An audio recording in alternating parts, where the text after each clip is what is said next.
Thank you very much, and good evening to everybody. Welcome to our conversation on June 12th, and I want to thank everybody for your interest on this issue, and to say that we are going to spend maybe about 45 minutes, but I'm going to take you through what is the significance of June 12th today, and then I will take you into the history from my own perspective, what led me into the June 12th struggle, how I perceived it, and then I'm also going to round up the conversation by saying what I think Nigeria should do going forward about the June 12th issue. So let me start by saying that today is a public holiday in Nigeria. The government has declared today a public holiday, and President Buhari was on air this morning and made a speech about June 12th.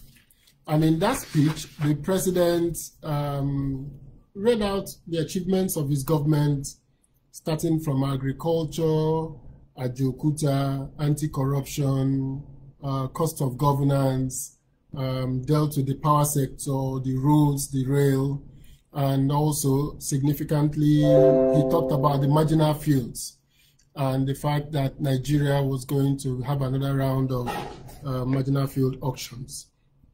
The speech was disappointing, to say the least, because one had expected that if the president had named today Democracy Day, and named it as a day in recognition of an injustice that was done on June 12, 1993, we will have had the opportunity of hearing from him what he is doing to deepen democracy in Nigeria, where we are with electoral reforms in Nigeria, and where we are to make sure that what happened on June 12, 1993 does not happen again in any form or manner. So for me, today was a day I was listening to hear about the electoral reforms. I was listening to hear about the passage of the electoral law, which he refused to sign prior to the election in 2019. The National Assembly sent it back and forth between him almost about 3 to 5 times, if I remember correctly. And on the last occasion, he now said he cannot sign it because it is close to the election. Now, that election, the 2019 election, was described by the NDI and the IRI as that in the last 4 years, Nigeria held elections that were recognized as free, fair, and credible, talking about 2015 election. And he said, 2019 election fell significantly short of standards set in 2015. Citizens' trust in the election was shaken. So we had expected him to have a conversation about that.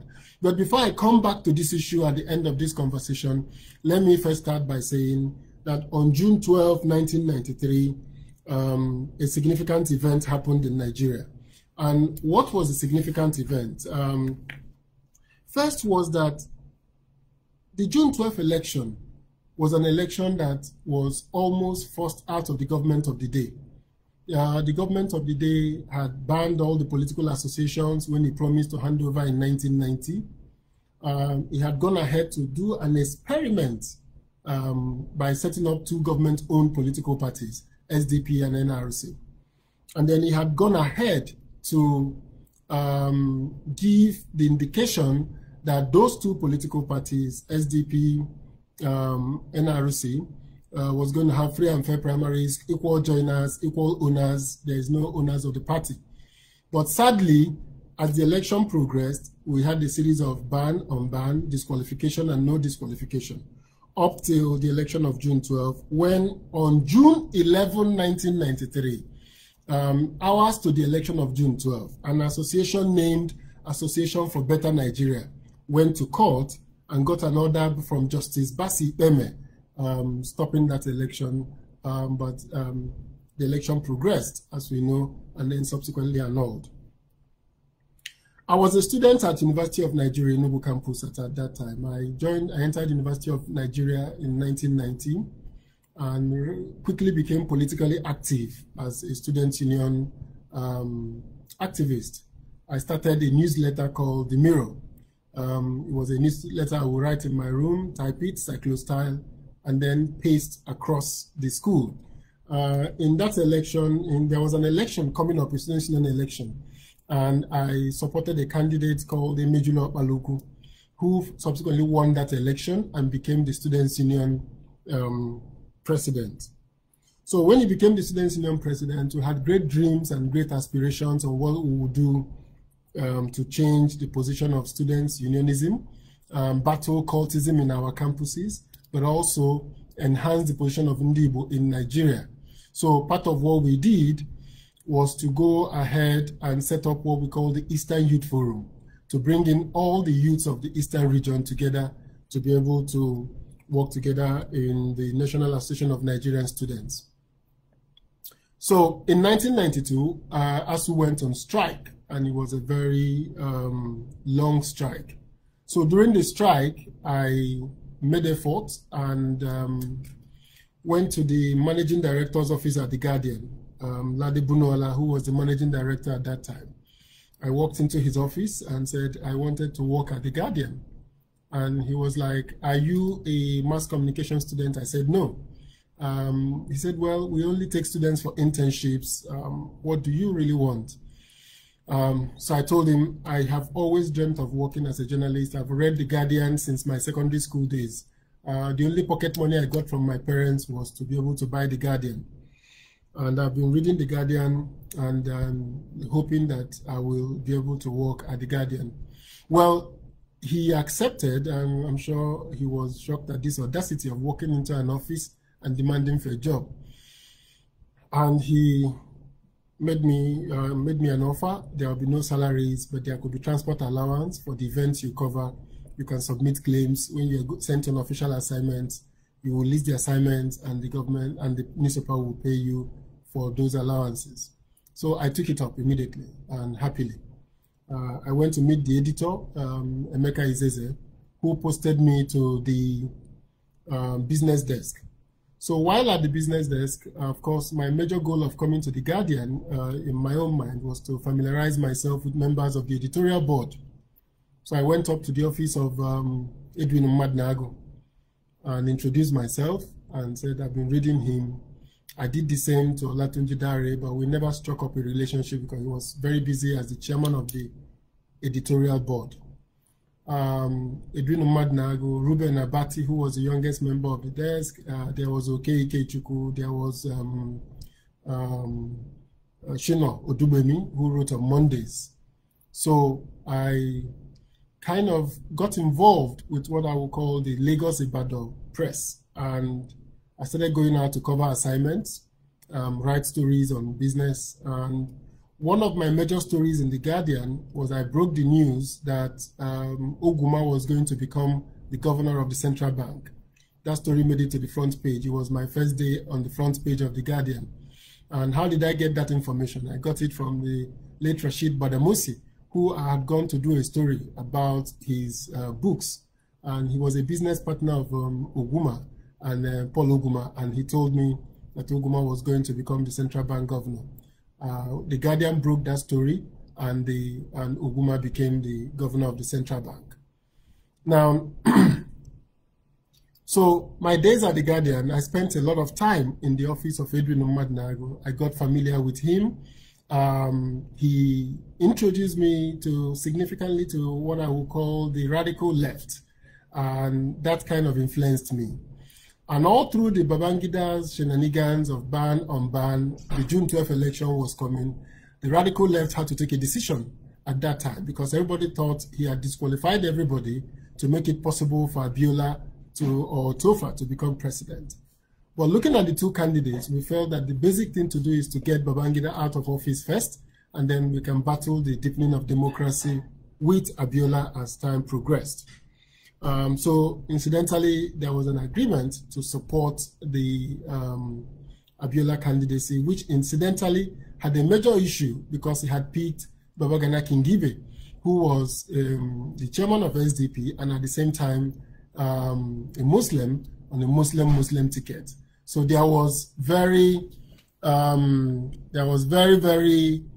loud protests from the south, especially from the southeast, protesting the Muslim ticket, and there was a lot of issues. But we felt that significantly, what was important at that time was to get President Babangida to office. So the agreement, the meetings we had, I used to attend meetings at Babo Omojola's house. We used to see Akabashonru. I was a young student. I wasn't popular in the movement, but it influenced me, leading to that advert I published in the papers, the June 12th advert, seeking for students and Southeasterners to support the Muslim ticket for us to focus on democracy. So when we did that, two significant things happened. One was that there was a major pushback from the government of the day. And secondly was that Humphrey Nwosu, who was the chairman of the Electoral Commission, had come up with the interesting process of open secret ballot elections, which made it possible for us to go to the polling units, count our votes there, announce the results, and the election was widely accepted as free and fair. Now, the election on June 12 came and passed. The advert was done. Some of my comrades in the Eastern Youth Forum pushed back and said that I did not speak for them, that the people were not happy with the Muslim ticket. But we pushed on, and everybody went around mobilizing, talking to people to let the election peacefully go by. And the election went. And of course, the annulment came. With the annulment, there were many issues. I will not bother to go into the protests and the riots and all that happened after the annulment. But in 1994, I decided I was going to run for the office of the NANS president, and that was zoned to Zone B, which is made up of this eastern region. And the convention was fixed for Ife. At that time, in early 94, we all traveled to Ife for the convention. When we got there, the predominantly Yoruba radical group of students came up with the idea that that zoning will not work. Part of their concern was that they felt that the Eastern students were not radical enough and were not ideologically committed to the struggles that was happening along the Lagos-Ibadan axis. And they came up with the idea that the zoning will be altered. Of course, we stood our ground. My friend, who later became an honorable member of the House, Honorable Uchekwe, was our spokesperson at that Ife meeting, and he refused. He insisted that we must respect that zoning, and the voting has to be for a candidate from the Zone B of NANS, which was the Southeast. And I was the key candidate coming out from University of Nigeria at that time. But there were other candidates from other schools who were stoking this fire of saying it's not time for Zone B. In any event, as they saw that we were getting to have our way, the PYM, as they called that time, mobilized students and started an attack at the venue. It was around midnight, there was violence, and we said we were going to the Oni of Ife to report what was going on. But as we were about setting to go out, we saw that they had started throwing firecrackers and bottles, and so we took off. We ran away. It was a terrible night. We got ourselves out of Ife. And when we got to Ore, we decided that we could meet some of our colleagues who came with us. We couldn't find them. There and then we decided we had to mobilize the Eastern political elite to support us for NANS to respect the zoning. So at Ore, I took a night bus there, and then I joined a truck and went on to Lagos to go and meet some of our comrades there, while the rest went back to Enugu. When we got to Enugu, SG Koku, who was one of our patrons, did a letter. So Uchekwe went to see Sisiono, went to see the current Minister of Science and Tech, Oboniono, who was then Governor of Abia. And I myself went off to Lagos to see both the media and to talk to a few of the politicians from the Southeast. So SG, with the letter from SG, I met with JUNE. I met with JUNE. I met with the editor of the Champion at that time and a few other people. But while that was going on, I went to the Concord to meet with the editor of the Concord, who was part of the list we had. So when I met him and I told him this is our struggle, we want to occupy the NANS position, he said, well, that Abiola is really interested in recovering his mandate and he will want to work with students. Would I mind going to meet him? I said, no, not at all. He said, okay. So he called the Abiola's residents at Abiola Crescent and told them to put my name at the gate that I was coming to see him. So I went to Abiola's house. Incidentally, he was having a meeting with SDP governors on that day. Governor Zife was there, Governor John Odigi Oyegu was there. And so he came and said, who is the student leader from Stanley Bochuku? I said, I was the one. He said, okay, go upstairs and wait for me. So I waited. The meeting lasted so long, he had to go out, come back, and we saw around almost 2 a.m. And he told me he was going to make an effort to get back his mandate and that he would like the students to work with him. So I told him, well, I was still interested in being NANS president, but we had already supported him. I showed him the adverts we had that day, that we had in The Guardian about him. He was very surprised because most people who did adverts for him, maybe he paid for it. But this was one of the adverts he saw that he didn't pay for. So after our conversation, he said, okay, now, if the people are clamoring for somebody from the South part to be president, why don't I work with them and I can work with him on his campaign to reclaim his mandate? I said I will go back to the East and discuss with my colleagues. So after that meeting, I went back to Enugu. And then we decided there was a student from Futo, Mr. Dennis Inyang, who was running and who was a front runner for the elections. So I went with my friend Obonne Nwerozo and one other colleague of ours to Futo. I met with Dennis Inyang. I told him, okay, will you support the June 12th struggle if you become NANS president? He said he will. I said, okay, we need to go to Abuja, to Lagos and see MKO and discuss. So I called MKO on his mobile phone, told him this is how far we've gone and we're progressing on this conversation. He said that was wonderful, that I should come to Lagos immediately. When I came to Lagos, he introduced me to his personal assistant, Mr. Fred Eno, and also took me downstairs to his wife, Hajia Kudirat Abiola, and said that things might get very difficult, but he would like me to continue to work with these two people. Anytime I come into town and he's not available, I should meet Hajia Kudirat or talk to Fred Eno. So Fred was a young man. He was his personal assistant. He was a journalist at the Concord before becoming his personal assistant. And he will be joining this call at some point. If he joins and if he indicates he's here, I will let him into the call. So I started communicating with Fred. Then he called me. I went back to the East, met with Dennis, came back with him to Lagos. We couldn't see Abiola. He was getting close to the Ebetedo declaration. So Fred told me to hang around and we were going to go to Ebetedo and make this declaration. Anyway, so the declaration was made. I was in Lagos and the crisis started. The government arrested Abiola and we started the mobilization for the NANS election, and the NANS election took place and we got Dennis Inyang elected as NANS president. And then we started the struggle. So I was going around from schools, talking to people, sending flyers. I would collect flyers from Lagos and go down to the East to share it to schools to help in mobilizing Zone B to join the protests, because the protests were significantly seen as a Southwest affair and we wanted to get the Southeast involved. So in that period, I went to Chifato Wankwo in Enugu, who was then the chancellor of the Eastern Mandate Union.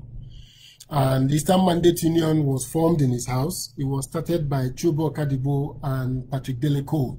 I was at the first meeting when the Eastern Mandate Union was formed in Ato Wankwo's house.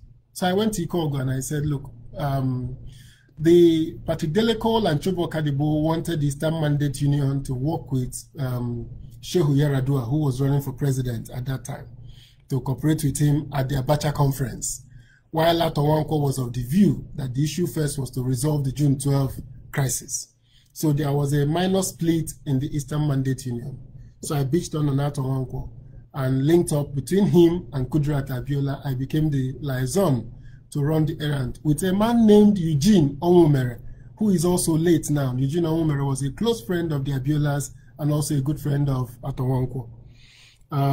So from Atowanko's contact, I will run the errands between him and Kudirat until Eastern Mandate Union affiliated itself fully with NADECO, which Udenta and Dube Monya were all strong members, who was later Minister of Foreign Affairs of Eastern Mandate Union.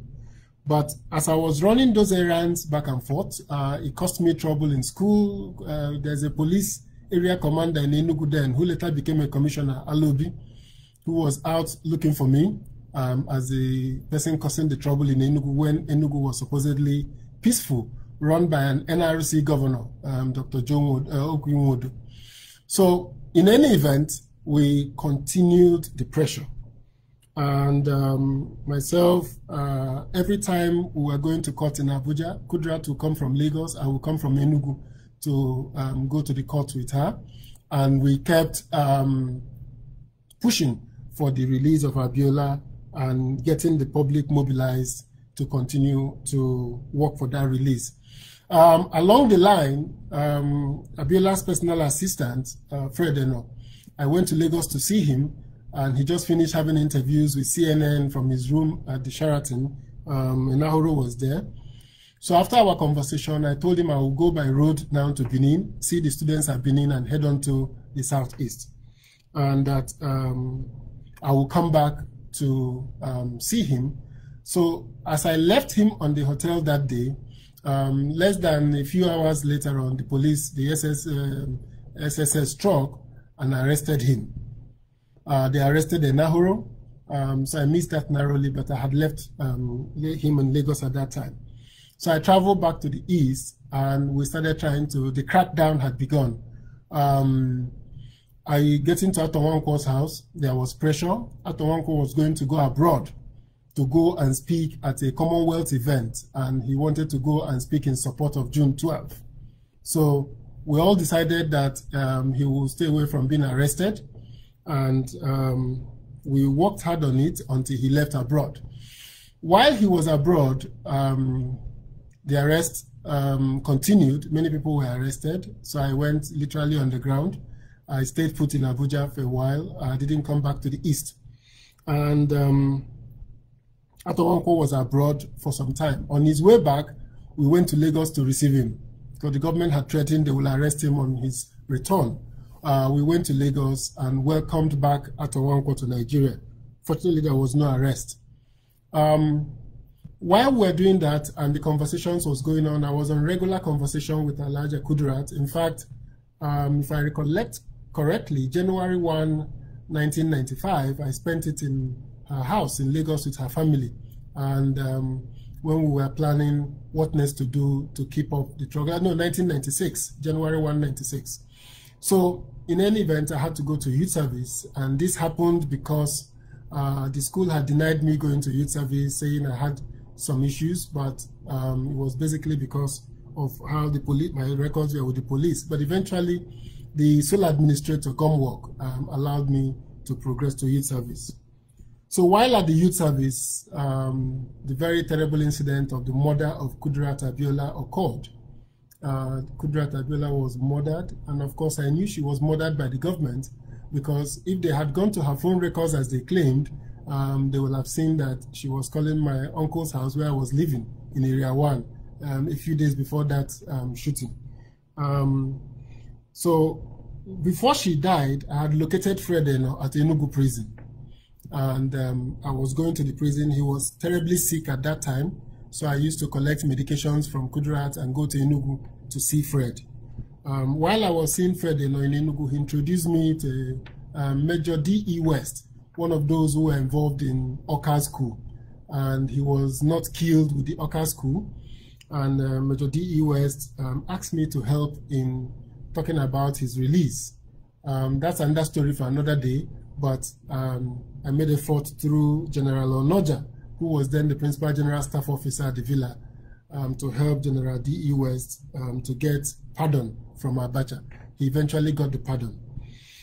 Anyway, as June 12 progressed, Fred was in prison, people were suffering, Kudrat was killed, Alfred Rewane was shot, we were demoralized, and thank you for those in the Lagos axis who kept up the struggle, Bola Ige. Eventually, they went to Enugu and arrested Atowankwo in Enugu. While I was waiting to see him in prison, I went to Enugu to see him at the detention center. They said they had taken them to the government house.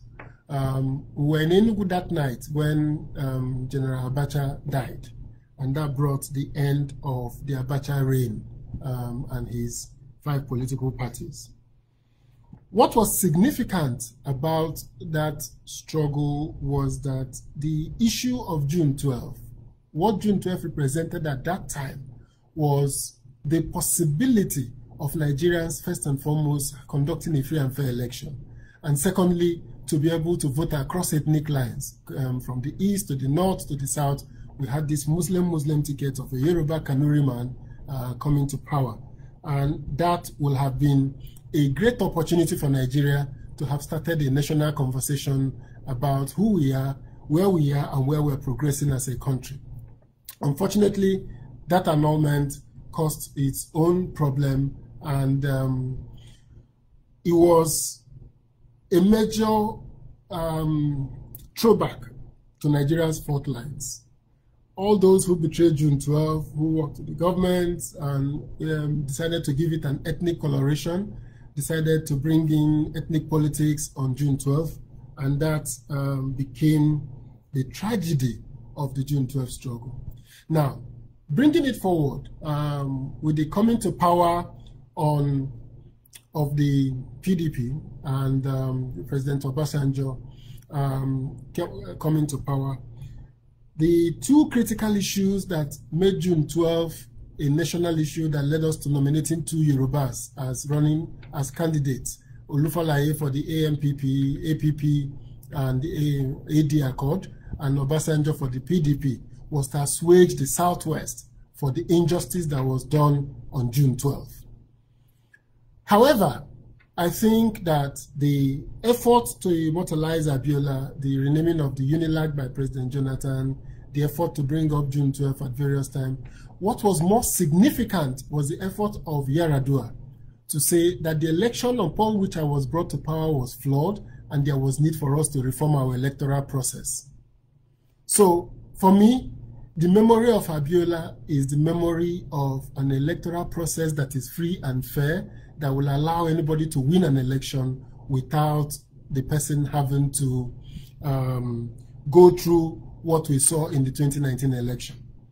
I think the memory of Abiola is for us to be able to rise above our national, our ethnic and religious differences in building a national consensus.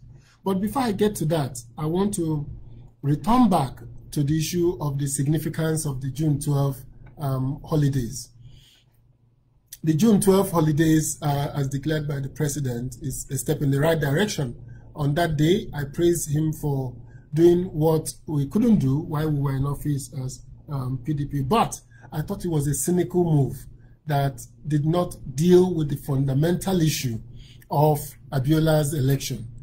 What is cynical about it is that when I listened to his speech today, it showed that democracy has no meaning to the president, who was a close collaborator of General Abacha, who sustained the annulment of the June 12 election and continued and killed many people in the course of that, of the efforts to restore the mandate of June 12.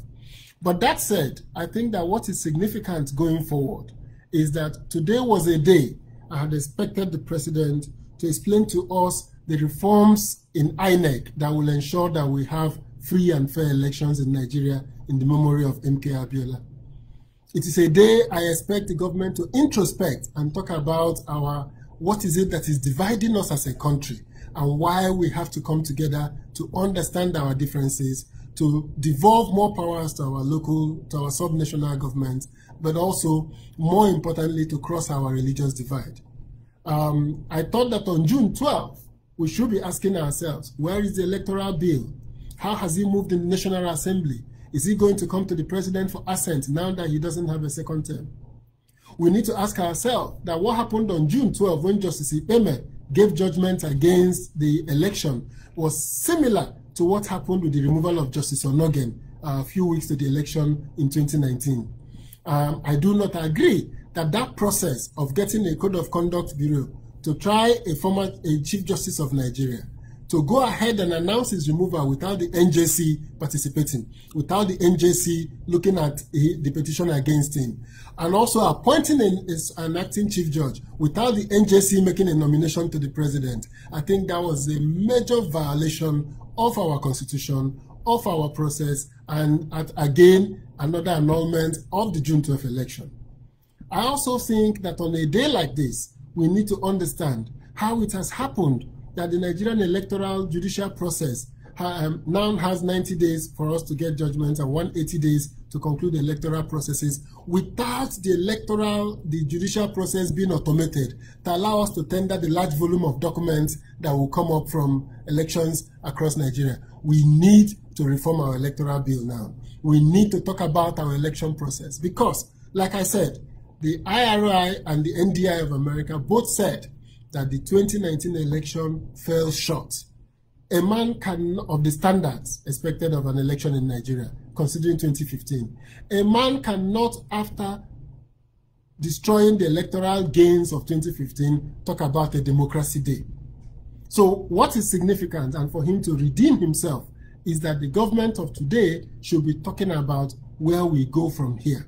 How do we reform our electoral process? How do we deepen our democratic experience for us to be able to say that democracy is alive and well in Nigeria?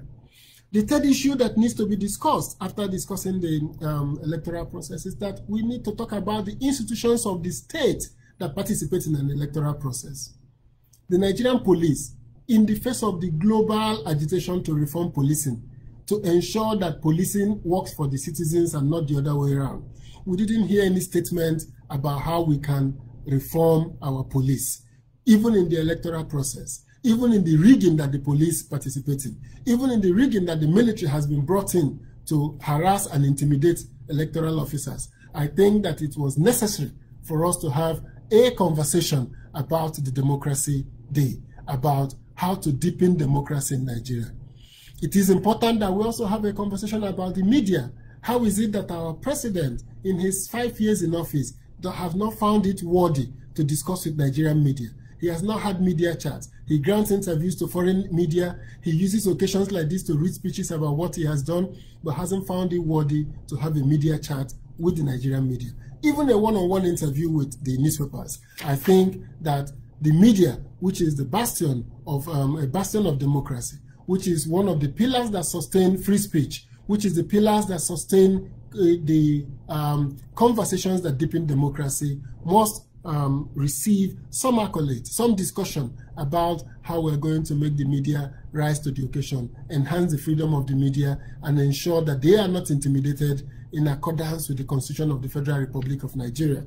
So today, I think that June 12 represents an epoch. It formed my years of activism. It allowed me to understand the need for coalition building in Nigeria.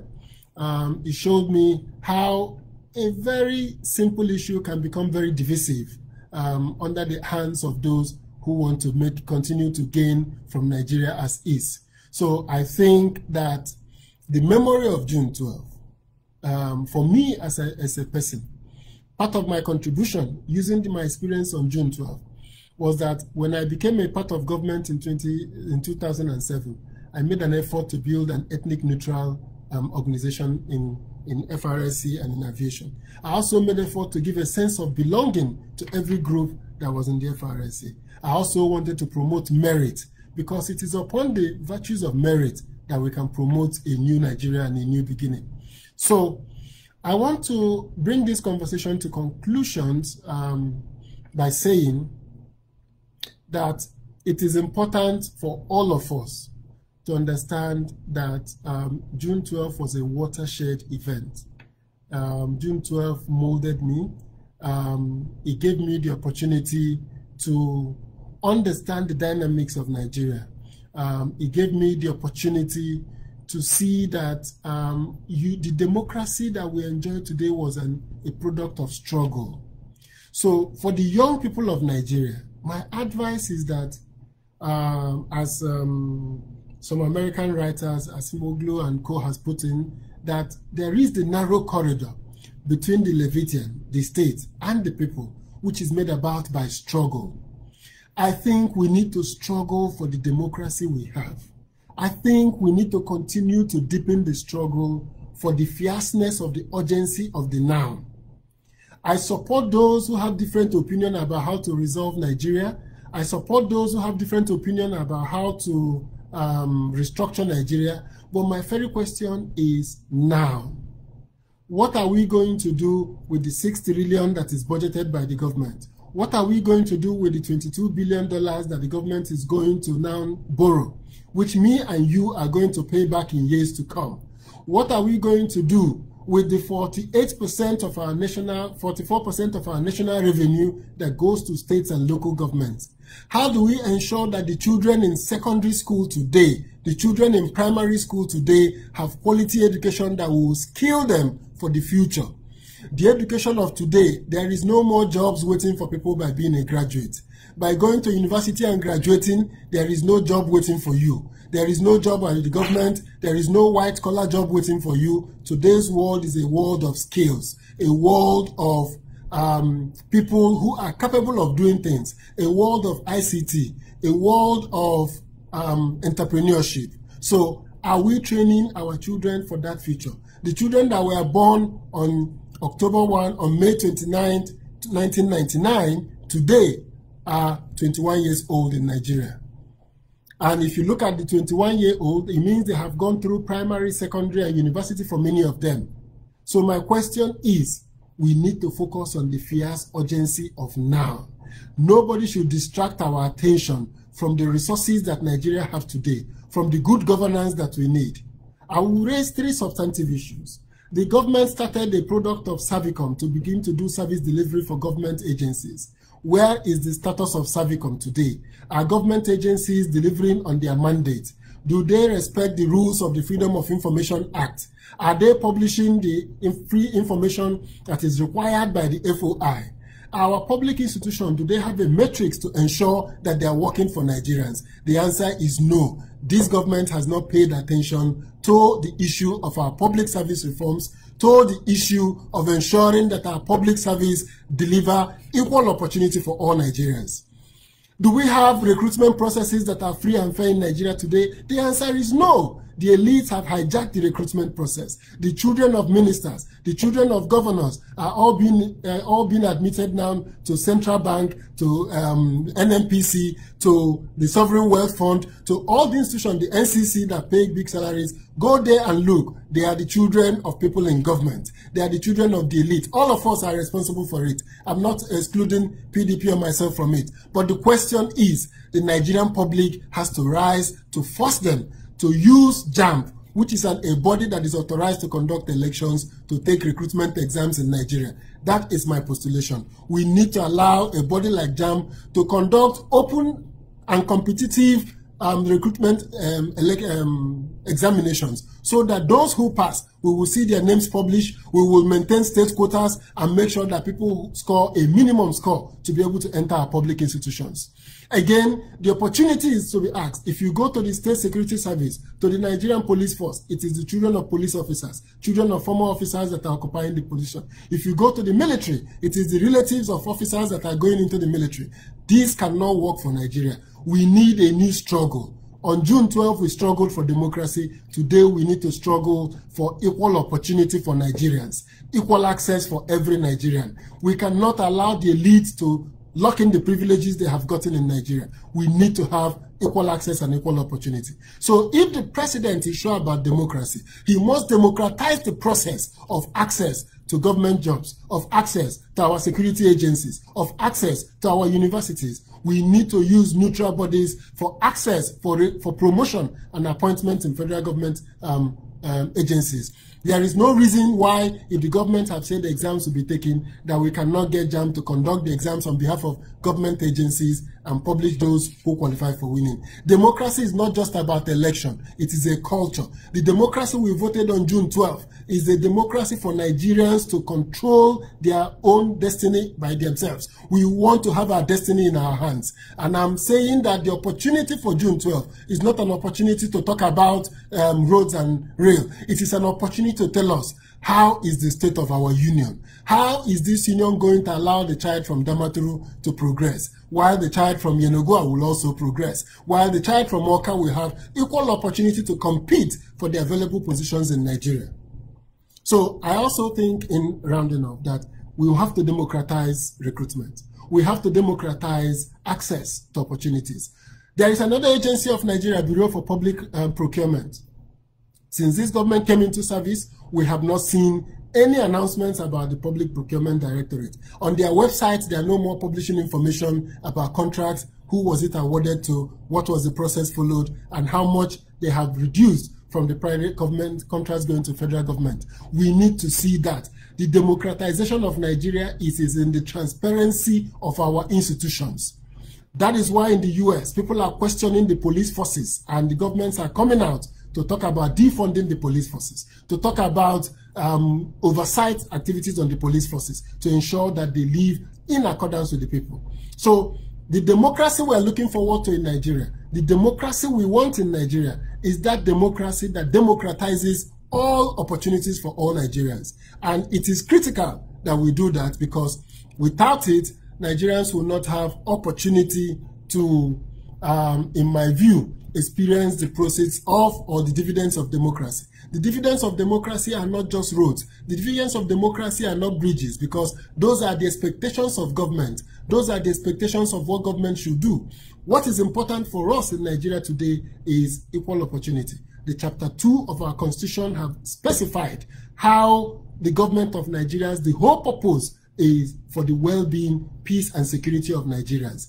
That is what we demand from democracy. And I think that today, for the memory of MK Abiola, I think that Nigerians, far and wide, in wherever we are, should come out again in the struggle to democratize our institutions. The PDP government passed the Freedom of Information Bill. This government needs to democratize it and allow us to know how much the governments are spending today, who is spending what, how it is being spent, and Nigerians will be able to see that openness. Openness and transparency are the key aspects of democracy. And you cannot have a democracy where there is no openness. And I think part of that openness will start when the president will sit with our media and let us understand what is important to him. If it is security, if it is infrastructure, if whatever is important to him, we want to see that passion. We want to see him show passion for what is important to Nigerians. People cannot continue to be dying, and we are all sitting down and talking about 1% growth in GDP in a country where population growth is over 3%. So I think that for me, the memory of June 12th is that all of us should come together to deepen democracy in Nigeria, to struggle to ensure that the democracy that we have today in Nigeria is a democracy that creates equal opportunity for everybody, even if it does not promise equal outcomes. Thank you very much, and God bless you all. I don't know if Fred Eno is on this call. If he's on this video, I will like to invite him to maybe say a few comments. If you are here, Fred, you can indicate, just make a comment, and I will request for you to speak, and I will allow you to comment. If you make a few comments before we sign off. But if you're not, that's fine. We will continue to have these conversations, and I hope that in due course, I will be able to use this platform to elucidate more on how I think we can deal with the issue of the security challenges we have in Nigeria today, to think about how to democratize our institutions, to think about how to strengthen our capacity as a people to expect the government to build a Nigeria that works for everybody. Thank you very much, and God bless you all as we celebrate the Democracy Day. I ask all of you to know that, as my cousin has posted here, eternal vigilance is the price we pay for freedom. We must continue to show that eternal vigilance. Thank you very much, and God bless you all.